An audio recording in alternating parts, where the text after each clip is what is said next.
Une simple rencontre peut changer le cours d'une vie. Aujourd'hui, je te partage 4 histoires d'amour inattendues, drôles, touchantes, mais surtout trop mignonnes. J'ai hâte de partager tous ces petits témoignages avec toi. Pense à commenter, à t'abonner et à aimer la vidéo. Bonne écoute.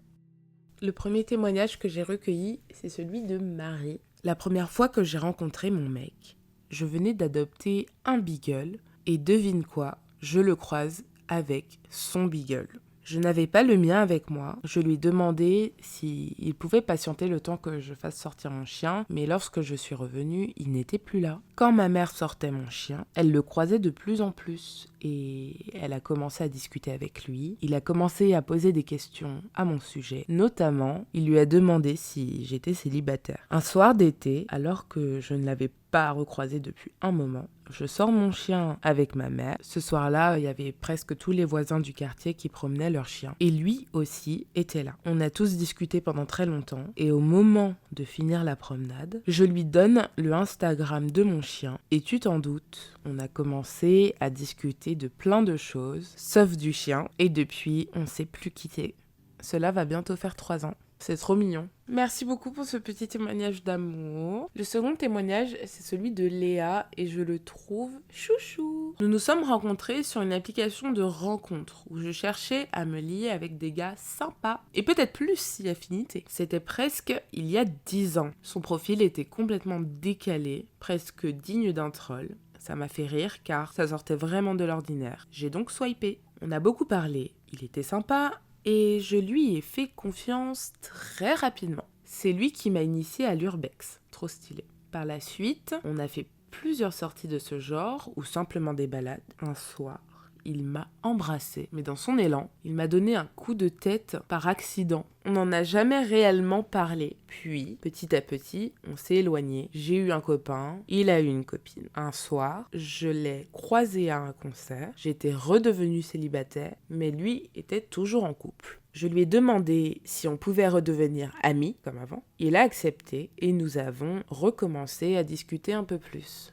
On se croisait de temps à autre en soirée ou en concert et c'était toujours aussi agréable. J'ai eu un autre copain et lui est redevenu célibataire. Il y a eu une période durant laquelle nous avons pris nos distances. Puis, il a rencontré une de mes amies proches et nous sortions souvent tous les trois dans Paris. Ça me rendait heureuse parce que ça m'a donné une raison de le voir souvent. Petit à petit, on a recommencé à se parler presque tous les jours et à se voir plus souvent, plus que tous les deux. J'avais souvent envie de passer mon temps libre avec lui car tout était simple et toujours bon enfant. Je me sentais en sécurité et j'adorais le voir s'épanouir quand il me parlait de ses passions. Durant cette période, mon copain de l'époque a rompu avec moi. J'étais triste, je ne sortais plus beaucoup. Pour me changer les idées, il me proposait de partir se balader dans Paris sans but précis, juste pour vider nos têtes et marcher. Un soir, après une longue promenade, il m'a raccompagnée chez moi. Comme à son habitude, on a dîné ensemble et c'est là qu'il m'a avoué avoir des sentiments pour moi depuis plusieurs années. Ne sachant pas quoi répondre,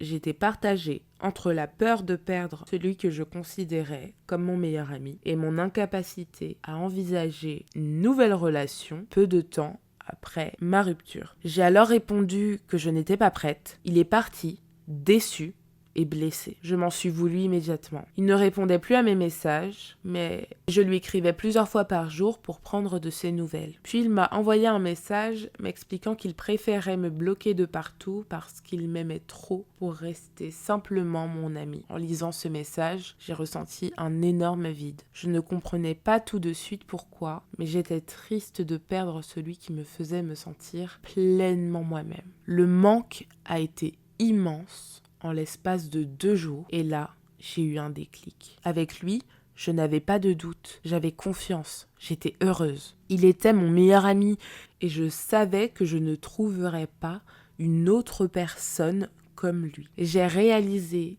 que j'avais été débile de le repousser à cause de mes propres peurs infondées. Étant bloquée de partout, je lui ai écrit une lettre et je l'ai postée. Elle est arrivée 3 jours après. Il m'a appelé me disant qu'il venait de lire ma lettre, qu'il prenait la voiture pour venir me retrouver devant chez moi. Depuis ce jour, on ne s'est plus jamais quitté. Nous nous sommes pacsés. Nous avons un appartement, une petite chatte. Et je compte bien devenir sa femme, la mère de ses enfants, tout en restant toujours sa meilleure amie. C'est trop mignon. Sincèrement, merci pour ce témoignage. Tout le déroulé de ton histoire pourrait faire vraiment un K-drama de qualité. C'est trop mignon. Je te souhaite tellement de bonheur. À toi, à lui. On passe à l'avant-dernier témoignage et c'est celui de Jade. Nous nous sommes rencontrés en juillet 2015 sur notre lieu de travail. J'étais en job étudiant. C'était un emploi imposé par mon père parce qu'il voulait m'inculquer la valeur de l'argent. Et lui, il venait d'être embauché dans cette entreprise. Moi, j'étais dans une relation compliquée à l'époque. Avec Ben, nous avons parlé en tant que collègues car nous travaillions à côté. C'est plus moi qui ai parlé en tout bien tout honneur. Au fur et à mesure, notre relation a évolué. On s'appelait en dehors du travail pour apprendre à se connaître. On s'est fait quelques sorties, mais il ne s'était rien passé tant que je n'avais pas mis un réel point final à mon ancienne relation. Après y avoir mis fin, nous nous sommes officiellement mis ensemble. Il m'a aidé à soigner mes blessures, en commençant par une relation hyper légère, et lui découvrant un peu la vie de couple, car il n'avait jamais eu de relation stable. Le dernier témoignage, c'est celui de Nora. Fin 2023, je décide d'aller au Portugal. Niveau sentimental, c'était pas trop ça. J'étais en mode, les mecs sont des clowns, t'as eu ta dose. Une semaine avant mon départ, je fais une rencontre dans le métro parisien. Ça m'a chamboulée. On a discuté, on a échangé nos contacts. Je suis quand même partie au Portugal. On parle quand même par message, mais on finit par se ghoster. Jusqu'à ce que l'une de mes amies vienne en vacances au Portugal et qu'elle me présente quelqu'un avec qui ça a matché. La relation a duré beaucoup trop longtemps à mon goût et je me suis dit, la même Nora qui dit qu'elle ne voulait pas calculer les mecs parce que ce sont tous des clowns, tombe sur un super mec dans le métro parisien mais avec qui ça finit par se ghoster mutuellement. Et on lui présente un mec avec qui elle se met en couple. Je me suis fait plein d'amis au travail, j'ai fait plein de rencontres, notamment celle d'un mec que je trouvais hyper bizarre au début. Je me souviens même des premières interactions que j'ai eues avec cette personne et je n'aurais jamais cru que ça donnerait ce que ça donne aujourd'hui. C'est un voyageur qui ne prend jamais l'avion. Il fait essentiellement du stop, que ce soit sur terre ou en mer. C'est incroyable. Donc j'ai vraiment beaucoup aimé parler avec lui. Pas les premiers mois en tout cas, car sa façon d'être me mettait mal à l'aise. J'arrivais pas à le saisir.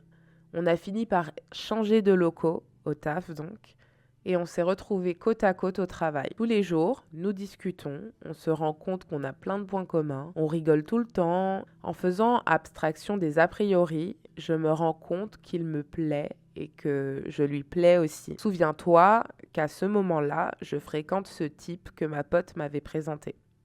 J'étais sur la réserve vis-à-vis de mon collègue par respect pour mon ongoing boyfriend. J'ai fini par changer de place pour d'autres raisons, mais j'ai continué à lui parler moins fréquemment. Un jour, j'étais inquiète parce qu'il n'est pas venu. Il était souffrant. Le week-end arrive et je décide de lui envoyer un message à une heure assez tardive. Je lui demande s'il va bien et il me répond « Bah alors comme ça, je te manque déjà ?» De là, c'est complètement parti en flirt. Il fallait que je me sorte de ma relation dans laquelle on ne me traitait pas correctement, que je m'autorise à être traitée comme il le fallait, que je sois aimée. Je lui ai dit sincèrement que j'avais déjà quelqu'un dans ma vie, que je devais mettre les choses à plat avec cette personne, que je ne le retenais pas et que si cette situation ne lui convient pas, il pouvait partir car je comprenais l'indécence de la situation. Il a quand même décidé de continuer à parler avec moi en me demandant de régler ce que j'avais à régler et que quand c'était bon pour moi, il sera là. On commence à avoir des rendez-vous. Le premier date était très mignon, très calme. Et au second, il a fini par m'embrasser sous un ciel étoilé. C'était génial. Depuis, c'est devenu un peu plus sérieux, mais quelques mois après, j'ai mis fin à cette nouvelle relation car j'étais encore perturbée par ma précédente relation et surtout perturbée par la façon dont elle s'était terminée. J'ai pris des vacances, je suis retournée au boulot et je l'ai revu sans lui parler pendant une semaine. au final, j'ai envoyé un message en lui disant j'ai besoin de te voir, j'ai besoin de te parler. Et depuis, on s'est revus, on a parlé et on ne s'est plus lâché. Je suis heureuse d'avoir fait le bon choix. M'autoriser à être aimée, m'autoriser à aimer et de revenir sur des décisions, arrêter de m'auto-saboter. Je n'ai strictement aucun regret car aujourd'hui, je vis la relation la plus saine qu'il m'ait été donné de vivre. Et je suis vraiment heureuse et épanouie et je me sens comme je devrais me sentir dans une relation avec une personne que j'aime et qui m'aime en retour. Merci beaucoup, merci Nora pour ce témoignage. C'est fabuleux, c'est merveilleux, c'est touchant et surtout je pense que c'est un très beau message à faire passer à toutes les personnes qui nous écoutent. Une relation amoureuse doit vous rendre heureux, heureuse. Si ce n'est pas le cas, c'est que ce n'est pas la personne qui vous convient ou du moins c'est qu'il y a des choses à travailler dans votre relation. Voilà, prenez exemple sur Nora. Merci beaucoup. Merci pour ton temps, merci pour ton écoute et à la prochaine.